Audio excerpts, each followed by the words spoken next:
안녕하세요. 남편을 쫓아낸 30대 여성입니다. 남편은 제가 염치도 모르는 피도 눈물도 없는 여자라면서 저를 욕하는데 전 제가 정상인 것 같거든요. 그래서 제 이야기를 한번 해보려고요. 저는 서울에서 차로 3시간 넘게 걸리는 지방에서 나고 자랐고 저희 부모님은 농사로 생계를 이어가시는 분들이었습니다. 제가 일기론 어머님 나이가 40 가까이 될 때까지 아이가 생기지 않다가 기적적으로 저를 가지셨다대요. 문제는 저를 출산하신 이후로 어머니께서 건강이 안 좋아졌기에 원래도 넉넉지 못했던 집안 사정이 더 안 좋아졌다고요. 하지만 저희 부모님께선 당신들 능력이 닿는 선에선 저에게 최선을 다해주셨고 그래서 저도 더 앞바리처럼 열심히 살았네요. 그래서 전액장학금을 받는 조건으로 대학을 다니게 되었지요. 하지만 등록금을 제외하더라도 서울에서 대학 생활을 시작하니 기숙사비부터 시작해서 정말 숨쉬는 거 하나하나가 다 돈이더라고요. 게다가 나중에 알게 된 게 기숙사가 오히려 근처 고시원보다 비싸더라고요. 그래서 1학년 2학기엔 바로 사는 곳을 고시원으로 옮겼네요. 사실 당시 이미 저희 부모님은 두 분 다 환갑에 가까운 나이셨기에 가능한 경제적인 부담은 드리고 싶지 않았거든요. 그래서 일주일에 과외만 4-5개를 하며 돈을 벌었어요. 정말이지 학교와 과외, 그게 제 생활의 전부였지요. 그렇게 살다가 대학교 3학년이 되었을 때 군대에서 전역한 지금의 남편으로부터 고백을 받았습니다. 연애는 생각해본 적도 없었고 관심도 없었기에 단칼에 거절을 했지만 남편은 몇 번이고 저에게 들이대길 반복하대요. 10번 찍어 안 넘어가는 나무 없다더니 저도 그런 나무였던 모양입니다. 결국 끈질긴 남편에게 제가 마음의 문을 열었고 연인 사이가 되었거든요. 하지만 남편하고 어디 분위기 좋은데 식사를 하러 간다거나 같이 여행을 간다거나 그런 일은 없었어요. 말이 나와서 말이지만 이혼하게 된 마당에 지난 기억을 포장하고 싶진 않네요. 어떻게 들릴지 모르겠지만 제가 형편이 좋질 않았으니 남들 하는 평범한 연애엔 욕심도 없었어요. 어쩌다 정말 영화 한 편 보고 밥 한 끼 그것도 10,000원 안팎의 메뉴로 먹고 솔직히 전역한 대학생 남자가 돈이 있으면 얼마나 있었겠어요? 그래도 마음은 진심이려니 믿었기에 결단코 서운하거나 섭섭하다 생각해 본 적은 없습니다. 그리고 분명히 말해두지만 당연히 남편에게 돈을 빌려다 쓴다거나 구두나 가방처럼 삐까뻔쩍한 선물을 받은 적도 없어요. 그런 걸 원하거나 기대한 적도 없고요. 이후로 남편과 저는 같은 해에 졸업을 했고 저는 그때부터 더 치열하게 살아야만 했습니다. 남편은 바로 중소기업에 취직을 했지만 저는 은행에 입사하는 것이 목표였기 때문에 다른 회사들은 쳐다보지도 않았네요. 하지만 제가 첫 해에는 취업에 실패해서 이후로는 어쩔 수 없이 과외와 취업 준비를 병행해야만 했습니다. 이때도 남편에게 따로 경제적으로 도움을 받은 건 없어요. 남편은 그래도 하는 말이 데이트할 때는 자기가 다 비용을 부담했다 하는데 맹세컨대 끼니에 20,000원이 넘는 곳에 가본 적이 없었고 데이트라고 해봤자 제 공부 때문에 한 달에 한두 번 본 게 전부입니다. 그리고 저도 사람인데 남편에게 왜 미안한 마음이 없었겠어요. 혹시라도 좋은 사람이 생기면 언제든 떠나도 좋다고 했습니다. 가는 사람 붙잡고 오는 사람 다 받아줄 만큼 녹록한 인생이 아니었으니까요. 아무튼 1년간의 사투 끝에 결국 저는 제가 원하던 은행에 취업하게 되었습니다. 비로소 제 인생도 조금의 안정을 되찾는구나 싶었지요. 은행에 들어가고자 한 건 까놓고 말해서 제가 뭐 직업적 사명 그런 게 있던 건 아닙니다. 단순히 타직종에 비해 연봉이 높았고 처우도 좋았기 때문이에요. 저는 월급의 70%를 저축할 만큼 예전처럼 알뜰하게 살았는데 남편은 이를 꽤나 서운해했어요. 하지만 지난 3년간 남편이 한결같이 제 옆에 있어준 건 사실이었고 얼마를 어떻게 썼건 간에 그 당시엔 남편도 그게 최선이었을 거라 생각하니 그 서운한 마음을 제가 받아줘야겠다 싶더군요. 그래서 제가 먹을 거 덜 먹고 살 거 덜 사가며 이따금씩 좋은 선물도 해주고 멋진 곳에서 식사도 사주고 그랬습니다. 반면 중소기업에 들어간 남편의 주머니 사정은 대학생 때에 비하면 나아지긴 했지만 저에 비하면 넉넉하진 않았지요. 그렇다 보니 남편이 준비하는 데이트는 솔직히 예전과 별반 달라진 게 없었어요. 저도 사람이고 사회생활을 하다 보니 그런 것들을 비교하지 않을래도 비교하게 되고 안 보려 해도 보게 되더라고요. 그래도 행여나 남편이 자존심 상해할까 싶어서 그런 부분에 있어서는 아무런 티도 내지 않았습니다. 저도 돈이 없었던 시절이 있었으니 얼마든지 이해하고 품어줄 수 있었어요. 그렇게 또 몇 년을 연애를 하다가 작년 초 마침내 부부의 연을 맺게 되었습니다. 친정 부모님은 어느덧 칠순을 넘은 나이셨고 제가 생활비를 70만 원씩 보내드리고 있었네요. 그리고 저는 직장 생활을 하며 모은 돈으로 경매를 했는데 운 좋게 작은 상가를 낙찰받아 꽤나 쏠쏠한 부수입을 얻고 있었고요. 그런데 문제는 상견례 자리에서 이런 이야기들이 제 의사와는 상관없이 전부 다 오갔다는 거예요.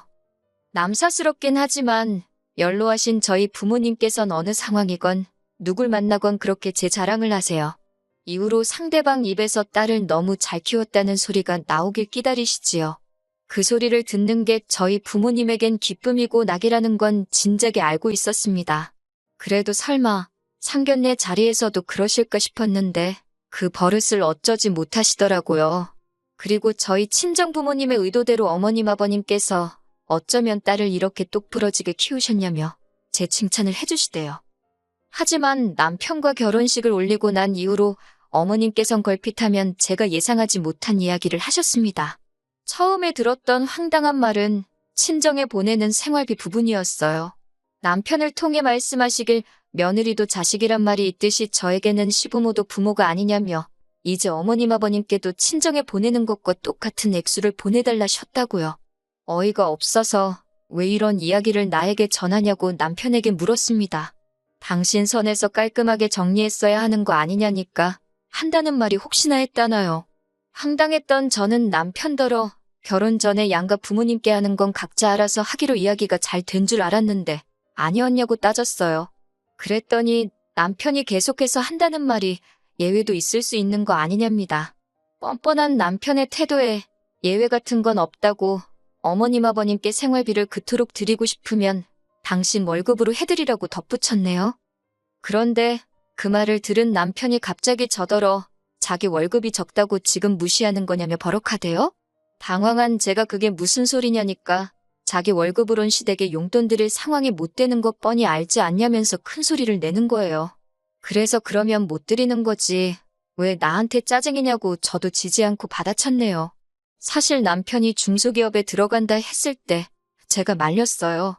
아직 젊은 나이인데 뭐가 급해서 그러느냐고 같이 취업 준비하자고 제가 도와주겠다고 얼마나 오래 설득을 했는지 모릅니다.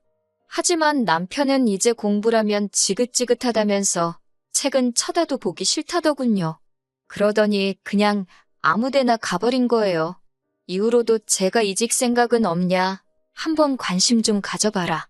저 정말 노력했습니다. 그런데 사람이 욕심이 안 난다는데 옆에서 제가 뭘 어떻게 해주겠어요. 이후로 제가 아무래도 은행에 있으니까 남편 돈 관리에도 도움을 주고 싶었어요. 그래서 좋은 상품이 나오면 알려주고 아무튼 제 딴에는 할 수 있는 배려는 다 했는데 그럴 때마다 걱정 말라고 자기가 알아서 잘하고 있다던 사람이 바로 제 남편이에요.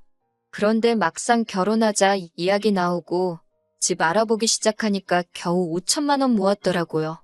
저는 남편의 2배가 넘게 있었고요. 게다가 연봉도 남편의 2배였으니 솔직히 이런 것만 보면 아마 모르는 사람은 그런데 뭐하러 결혼했냐. 네 팔자 네가 꼰 거다 할 겁니다. 그런데 제가 정말 돈이 없던 시절엔 그나마 떡볶이라도 돈가스라도 사줘가며 절 응원해준 사람이 남편이었잖아요. 그러니 당장 가진 게 얼마 없다고 헤어지자 할 순 없었네요. 결국 제가 모은 돈에 제가 대출을 받아서 집을 마련했고 남편은 자기가 모은 돈으로 저희가 같이 타고 다닐 거라며 차를 뽑대요. 집은 당연히 제 명의로 했는데 남편이 너무 서운하다 해서 차는 당신 명의로 하라 했습니다. 그랬더니 또 불공평하다고 어쩌고 저쩌고 그 일로 한번 크게 싸우면서 돈 관리는 각자 하자고 이야기가 된 거였어요. 명절이나 양가 경조사에 들어가는 돈도 알아서 하자고 말이 나왔고요. 그런 일이 있었는데도 불구하고 남편이 아무렇지도 않게 시부모님께서 생활비를 받고 싶어 하신다는 이야기를 저에게 전했으니 제가 얼마나 짜증이 났겠어요. 2번 다시는 나한테 생활비의 시옷자도 꺼내지 말라고 아주 못을 박았습니다. 하지만 어머님 아버님의 요구는 거기서 그치지 않았습니다. 월말만 되면 상가 월세 들어오는 때 아니냐며 그렇게 외식을 하러 가자고 저를 조르셨어요. 기분 좋게 외식할 수도 있지요. 그런데 문제는 돼지갈비나 뭐 그 정도가 아니라 꼭 투프라누라던가 호텔 스시라던가 값 나가는 음식만 드시려고 하는 거예요. 정작 제 친정부모님은 멀리 사시니 식사 한번 같이 하기도 어려운 상황이었는데요. 그래도 결혼 초기에는 호텔에서 한 번도 안 드셔보셨다 하니까 이참에 한 번 사드리자는 마음으로 몇 번 모시고 갔습니다. 그랬더니 한 번은 하시는 말씀이 이런 밥에는 몇십만 원씩 쓰면서 생활비는 왜 못 준다는 거냐고 물으시더라고요. 남편도 그 자리에 있었는데 저를 보더니 씩 웃기만 할 뿐이었지요. 순간 화가 난 제가 그래서 이런 식사도 오늘로 마지막이라고 말씀드릴 참이었다 했습니다. 호텔에서 양식, 중식, 한식일식 다 드셔보셨으니 이제 충분하지 않냐면서요. 그리고 이후로 외식 이야기를 꺼내실 때면 저는 업무를 핑계로 빠졌고 남편만 보냈습니다. 그럼 웃긴 게 드시는 게 탕수육에 짜장면이라던가 닭 한 마리라던가 10만 원이 안 넘는 메뉴들 뿐이었지요. 하지만 제가 이혼을 결심하게 된 사건에 비하면 여기까지는 애교 수준에 불과합니다. 작년 여름이었어요. 제가 세를 준 상가 세입자가 사정이 생겨서 폐업을 한다고 하더라고요. 마음이 좋지 않았지요. 저도 돈 벌자고 세를 준 입장이긴 했지만 세입자도 돈 잘 벌고 그래서 저도 월세 받는 게 좋지 세입자야 죽던 말던 월세만 받으면 된다. 제가 그런 사람은 아니거든요. 그래서 그냥 마지막 달 월세는 안 주셔도 된다고 했어요. 그런데 며칠 뒤 어머님이 저더러 이야기 좀 하자며 제가 일하는 은행 앞으로 찾아오셨더군요. 남편도 같이요. 그렇게 어색하게 셋이 카페에 갔는데 어머님이 먼저 남편한테 상가 이야긴 들었다며 저더러 마음씨가 참 착하다고 어색한 칭찬을 하셨습니다. 참고로 저희 어머님이랑 저는 앞에 언급한 사건들과 그 외에도 밝히지 못한 여러 가지 일련의 크고 작은 일들로 사이가 많이 틀어진 상황이었어요. 남편은 중재는커녕 어머님과 제 사이를 왔다 갔다 하며 서로의 화만 더 키우는 인간이었고요. 아무튼 그런 어색한 말씀에 저도 일단은 감사하다 했지요. 그랬더니 어머님이 그래서 말인데라며 말문을 여셨습니다. 저도 속으론 그럼 그렇지 무슨 소리를 하시려고 저렇게 시동을 거시나 생각하고 있었고요. 어머님께선 단도직입적으로 말씀하시겠다며 그 상가를 저희 신우한테 줬으면 좋겠다셨습니다. 신우는 참고로 저와는 동갑내기였지만 직장은 안 다니고 어머님 아버님께 용돈을 받아 생활하고 있었어요. 제가 세를 내주라는 거냐고 되물으니 남한테도 안 받는 세를 신우한테 받을 생각이냐면서 일단 가게를 내주랍니다. 한마디로 공짜로 내주라는 거였어요. 거기서 카페를 하던 뭐를 하던 그건 제가 신경 쓰지 않아도 된다면서요. 당연히 안 된다고 했지요. 세입자가 망해서 나가긴 하는 상황이었지만 그래도 상가가 있는 건물이나 동네 자체가 역세권이었기에 공짜로 놀릴 만한 곳이 아니었거든요. 월세도 월급만큼은 아니어도 꽤나 짭짤한 수입이었는데 그걸 제가 왜 신우 때문에 포기를 하나요? 저는 안 된다고 했습니다. 그랬더니 어머님께서 그러면 그렇지라며 너가 공짜로 줄 리가 없는 건 알았지만 혹시나 해서 물었답니다. 그러더니 그럼 한 달에 한 30만 원 주면 되냐대요. 제가 그래서 그러면 보증금을 한 5억쯤 달라 했습니다. 열받아서 저도 아무 숫자나 부른 거예요. 그랬더니 어머님이 돈독이 올라도 아주 시뻘겋게 올랐냐며 거길 누가 5억에 들어가냐고 짜증을 내시는 겁니다. 그래서 신우하고는 계약 안 하니까 제발 이런 억지 좀 쓰지 마시라 했어요. 말만 따라 신우가 월세라도 밀리면 그걸 제가 달라고 어떻게 이야기를 하냐. 제가 엄연히 상가 주인인데 울며 빌며 월세 받을 일 있냐고 싫다 했습니다. 그랬더니 남편이 한다는 말이 저더러 너무하대요. 제가 가진 거 하나 없던 그 힘든 시절에 자기가 저한테 얼마나 잘했냐면서 그때를 생각하면 제가 자기나 자기 가족들한테 이렇게 못한답니다. 저도 너무 화가 나서 네가 나한테 해주면 뭘 얼마나 해줬냐고 소리를 질렀습니다. 안 사귄다고 하는 사람 죽자사자 따라다닌 거 당신 아니냐고, 내가 당신더러 나 따라다니라고 칼 들고 협박이라도 했냐고요. 그리고 대신에 내가 취업하고 나선 당신한테 잘해준 거 기억 안 나냐고 쏘아붙였지요. 결혼할 때 산 차도 거의 혼자 끌고 다니지 않냐. 당신 도대체 나랑 결혼하면서 해온 게 뭐가 있냐. 저도 한번 말문이 터지니까 거르고 말고 할 새도 없이 그냥 떠오르는 대로 맺혀있던 대로 다 퍼부숴버렸네요. 어머님께도 저희 친정부모님 형편이 안 돼서 못 따로 못 해주신다 하니까 어머님 아버님도 아무것도 안 해주신다 하지 않으셨냐. 그래도 제가 그거 가지고 서운하다고 하길 했냐 따지기를 했냐고 쏘아붙였습니다. 그래놓고 이제 와서 신우 상가를 뭐라고요. 어머님 같으면 그렇게 하시겠냐고 미친 듯이 소리를 질렀어요. 그러자 남편이 벙찐 표정으로 저를 쳐다보더니 유세고생색이고 어지간히 불이랍니다. 솔직히 며느리랍시고 저더러 한 게 뭐가 있냐고 그래요. 다른 집 며느리들은 시어머니 마사지도 등록해주고 명품백도 갖다 바치고 그런다는데 저는 돈만 잘 벌면 뭐하냐고요. 저는 제 주머니 불리기에 바빠서 시댁 식구들은 안중에도 없는 나쁜 엑스랍니다. 그 소리를 들으니 진짜 남편이 남편으로 안 보이고 정신 나간 엑스로 보이대요. 그래서 남편더러 너 말 잘했다고. 그래 나는 돈 벌어서 내 주머니 불리기에 바쁜 돈에 환장한 엑스다. 그러니까 갈라서자 했습니다. 내가 힘들게 번 돈으로 산집에서 너 편하게 밥 처먹고 자빠져 자는 꼴 더는 못 봐주겠으니까 당장 꺼지라고 했어요. 온 동네 주인 없는 개들을 다 불러와서 거두는 일이 있어도 너는 내 집에 못 있는다고 나가라 했지요. 당장 오늘 내로 짐 정리 안 하면 경찰 부를 거라고도 했고요.